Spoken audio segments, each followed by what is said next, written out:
E aí, galera? Não dá para estar sorrindo, né? O Ceará jogou contra a equipe da Ponte Preta e saiu de campo em casa com um resultado apenas de empate em 1-1. Bem, aqui o técnico Guto Ferreira concedeu a sua entrevista coletiva após a partida. Eu sei que alguns de vocês já assistiram a coletiva, outros vão ouvir algumas partes que a gente vai trazer aqui nesse vídeo. E a tendência natural é a gente pensar, e não explica nada, mesma coisa de sempre, porque ele não falou disso, porque ele não falou daquilo. Você tem que lembrar o seguinte, quando é vitória, o treinador às vezes vem, e a gente que tem um teor técnico, porque somos repórteres, somos imprensa já há algum tempo. E por que a gente tem um teor técnico? Não é porque a gente saiba nada demais, não. É porque quando termina, a gente pega tudo aqui, ouve de novo 2, 3, 4 vezes e vai fazer o que no jornalismo a gente chama de decupar, para tirar alguma coisa que vai usar numa matéria, seja de TV, seja de rádio, seja para veículo impresso, seja para veículo site, né? Veículo digital, redes sociais hoje em dia. E às vezes o cara venceu o jogo e você não consegue tirar nada. E às vezes o cara perdeu o jogo e você tira alguma coisa. Mas no Guto dá para tirar algumas coisas. Tanto que a gente vai conversar sobre elas aqui já já. Mas é claro que não vai deixar você torcedor, você torcedora satisfeitos. Porque o que vocês queriam não era que o Guto chegasse aqui para dar um monte de explicações. O que vocês queriam é que ele estivesse aqui para falar de uma vitória do Ceará. Vitória que não veio diante da Ponte Preta e deixa o Ceará cada vez mais distante daquele que era, antes de começar a Série B do Brasileiro, o seu propósito na competição. E, de certa forma, continua sendo. O difícil agora é conseguir alcançar esse propósito dentro do campeonato nacional. O Ceará está numa distância de 8 pontos para o G4 da competição. O Ceará tem pela frente 14 rodadas, tudo bem, a pontuação aí não mente, tem 42 pontos ainda a disputar na competição. Olha que eu fiz de cabeça aqui, né? 3 vezes 10, 30, 3 vezes 4, 12, soma tudo, dá 42, mas o problema não é esse. O problema é que o futebol que o Ceará joga até aqui na competição, ele não demonstra que a equipe vai conseguir esse intento. Ainda mais que a equipe joga com uma certa intranquilidade. Dá para você dizer qualquer coisa dessa partida contra a Ponte Preta, mas não dá para dizer que faltou vontade. O time se desdobrou nos acréscimos do jogo. Você imagina um atleta jogar 90 minutos, eles foram além por conta de acréscimos no primeiro tempo, por conta de acréscimos no segundo tempo. E a equipe estava ali tentando até o último instante da partida. Mas a intranquilidade faz com que a técnica, que às vezes até o cara tem, ele não consiga colocar em prática no 100%. O que é que dá tranquilidade? Uma vitória, vitórias em sequência,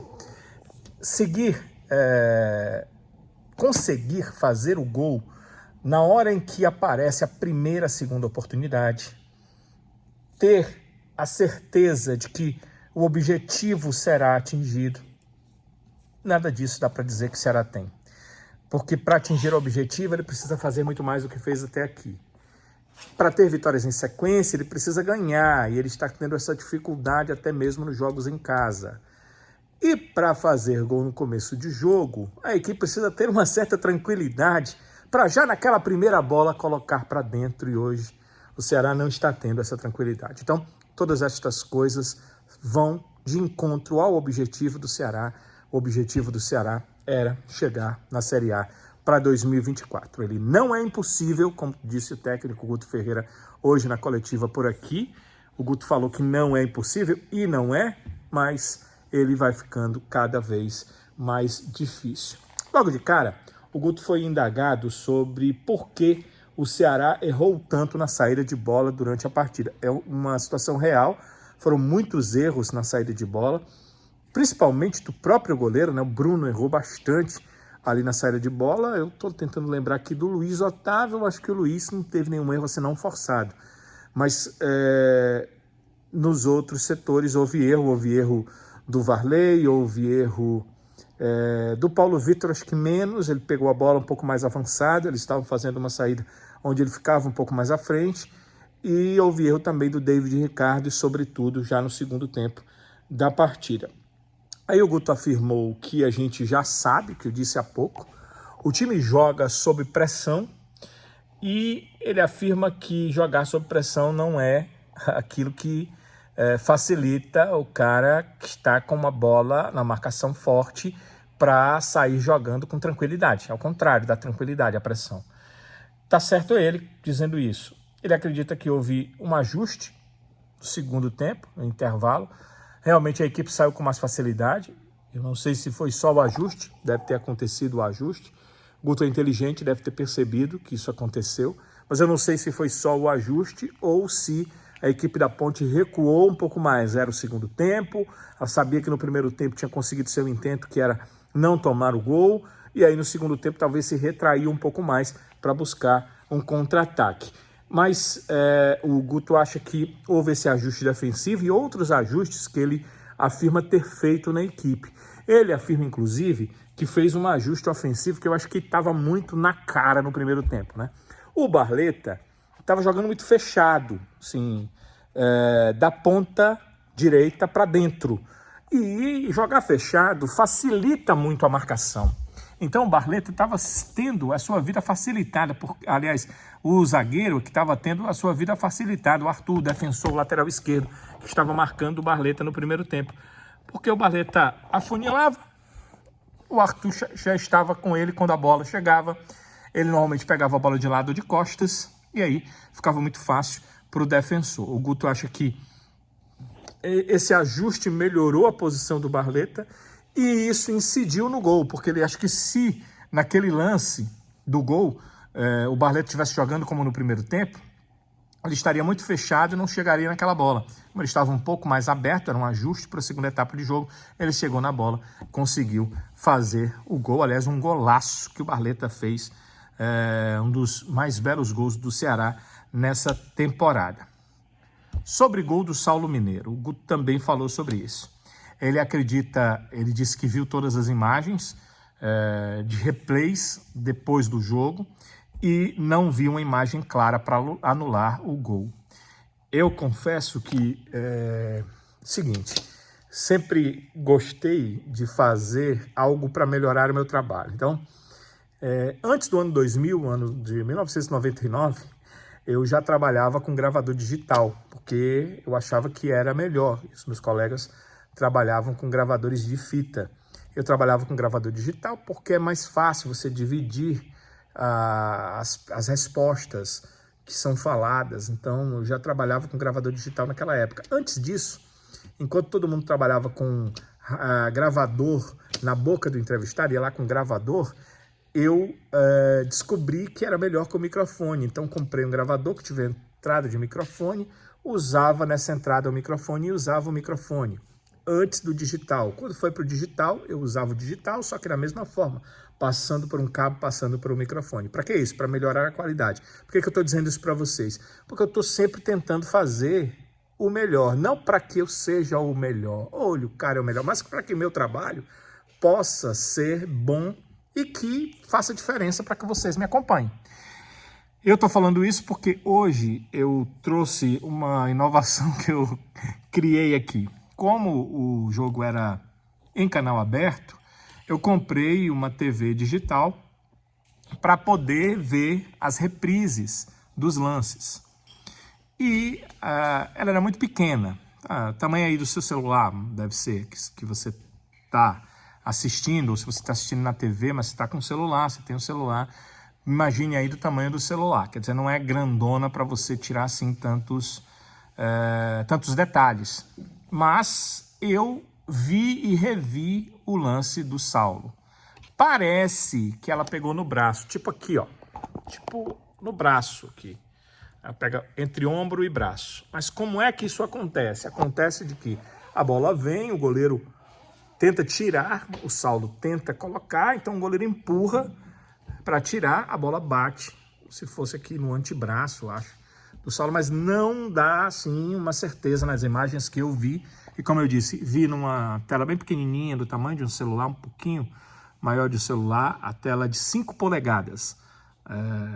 A TV que eu comprei de 5 polegadas. Ela precisa ser pequena, né? Porque eu vou levar lá para o campo, né? Imagina levando uma TV ali de, sei lá, 14 polegadas. Não daria. Então eu tenho que levar uma TV de 5 polegadas. Para poder assistir ao lance, segurar aqui o microfone e ainda dar uma olhadinha numa dúvida. Então, a minha impressão é que não ficou 100% claro. A impressão do Guto também, ele disse que viu várias vezes. Claro, quando eu chegar em casa, eu gravo todos os jogos que o Ceará faz. Eu vou ver de novo o lance, vou ver repetidas vezes e aí vou ter o meu ponto de vista sobre o lance. Aqui, tendo olhado por essa TV pequenininha lá no campo, assim que aconteceu o lance, de frente para o gramado, de frente para os atletas, de frente para a reclamação, de frente para o árbitro, o Daron, que foi olhar se tinha sido ou não, aqui eu posso dizer para vocês que a minha impressão é que nas imagens não foram conclusivas, a princípio. E o Guto também achou isso, ele lamentou que mais uma vez, já é o terceiro gol assim, que o Ceará tem anulado pelo VAR, mas eu acho o seguinte, se aconteceu, tem que anular, podem ser 1 ou 10.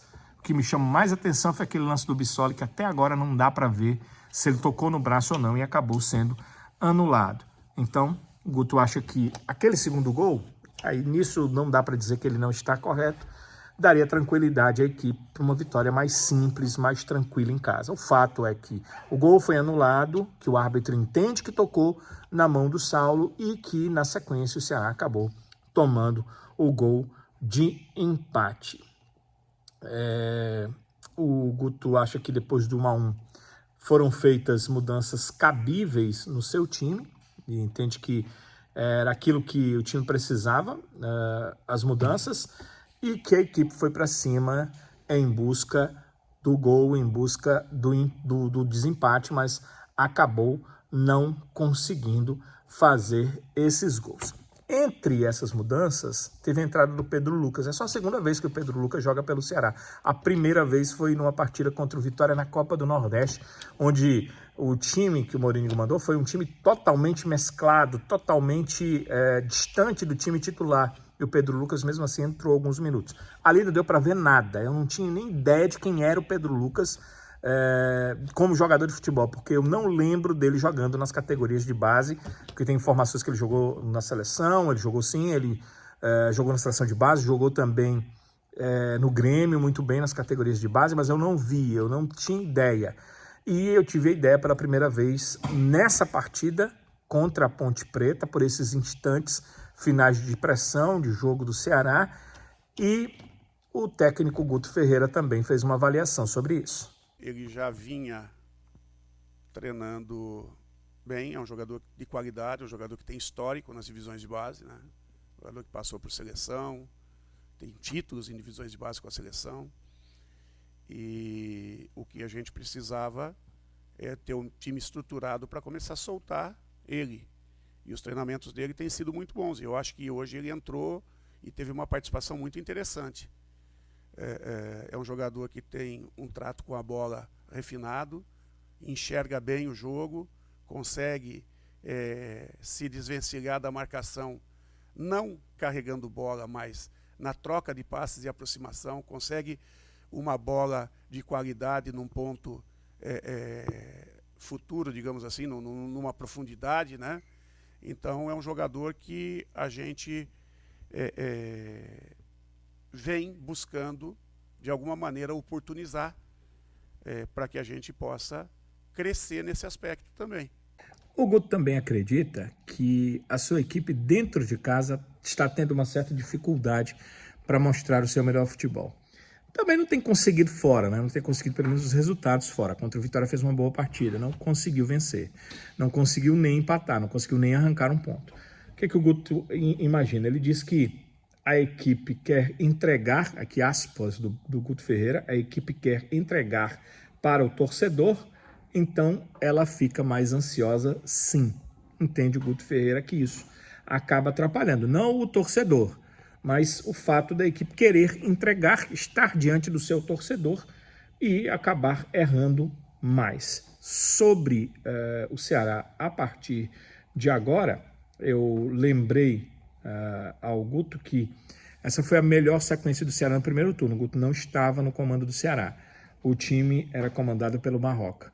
A equipe venceu o Tombense, o jogo foi aqui, e depois venceu Criciúma e Londrina, os 2 jogos fora de casa.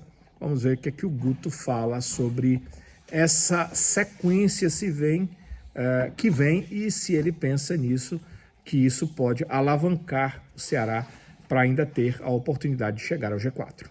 Eu nem estou olhando a sequência, eu estou olhando o próximo jogo, que é o Tombense.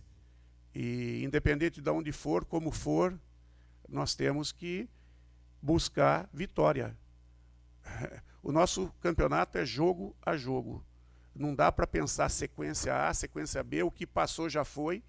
O nosso campeonato é cada rodada é uma final. E a próxima rodada é uma final, né? E a gente não pode empatar uma final, nós não podemos perder uma final, nós temos que ganhar as finais que nós temos.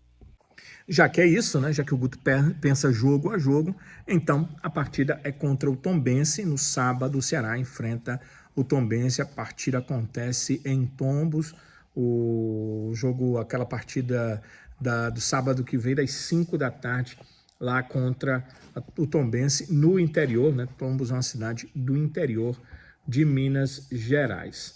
O Guto chegou a falar o seguinte sobre conseguir ainda chegar lá em cima na tabela, de que é difícil, sim, impossível, não, palavras aí do técnico Guto Ferreira. Então o Guto tem pela frente a semana de trabalhos, buscando que a sua equipe chegue em Minas Gerais bem preparada, tentando bons resultados, buscando a vitória. Não tem outra coisa que interesse ao Ceará, essa questão de não, empate fora de casa é bom. Olha, era antigamente, quando a equipe tinha uma outra pontuação e tinha mais jogos a fazer dentro de casa. Nesse momento, faltando 14 jogos, o Ceará precisa da pontuação dentro e fora de casa. É por isso que, mesmo jogando fora contra o Tombense, o Ceará vai buscar e precisa buscar a vitória nessa Série B. Eu sei que muita gente já jogou a toalha, entende que não dá mais. Se a gente olhar para a situação, ela é difícil, mas eu julgo que ela é mais difícil porque o Ceará não consegue mostrar um futebol que nos dê a ideia de que falta só esse detalhe e tudo vai dar certo. O Ceará não mostra esse futebol. Talvez o Guto esteja certo, talvez ele não mostre esse futebol porque ele está numa situação de extrema pressão. Ele, o time, ele, o Ceará, está numa situação de extrema pressão para buscar aquilo que ele se propôs na temporada e que está escapando a cada jogo, a cada rodada pelas mãos. Talvez seja isso. Mas independente de ser isso ou de não ser isso, o time não mostra evidências de que vai buscar o G4. E eu sei que muita gente já jogou a toalha. Eu queria saber de vocês, deixem aí nos comentários o que é que vocês pensam sobre isso. É hora de jogar a toalha, já não dá mais, se ela deveria pensar no 2024, ou vocês acreditam que ainda dá, que ainda é possível, que esse time que já teve grandes reviravoltas, muitas vezes para se manter na Série B, não cair para a Série C em um outro passado, em um outro momento no passado histórico da equipe, ou se é hora de já pensar em 2024. Deixem aí nos comentários. O like sempre é muito importante. E se você não é inscrito no canal, o que você está esperando? É hora de se inscrever, você não paga absolutamente nada, só vai facilitar a sua vida e a minha, porque quando eu mandar o vídeo, você vai também ativar o sininho e, como inscrito ativando o sininho, você vai receber as notificações e ver o vídeo muito mais cedo do que os outros que ainda estão ali sem querer assinar o canal. Acho que vocês acham o seguinte, na hora que eu botar ali inscrito, não, inscrever, né? Na hora que eu botar ali inscrito, vai vir alguma coisa para eu pagar no meu cartão de crédito. Ou então, na hora que eu tocar ali, é porque eu estou fazendo um Pix. Não é nada disso. A inscrição é 100% gratuita e eu queria incentivar vocês a se inscrever para a gente poder até entender o que é que vocês querem com os comentários, com as conversas, com a cooperação, para a gente poder também melhorar a nossa interação. Vejo vocês pelas redes sociais, vocês podem mandar lá perguntas, convites, conversas, e a gente sempre vai ter este canal aqui para conversar e para debater as coisas do Ceará Sporting Clube. Um abraço, galera!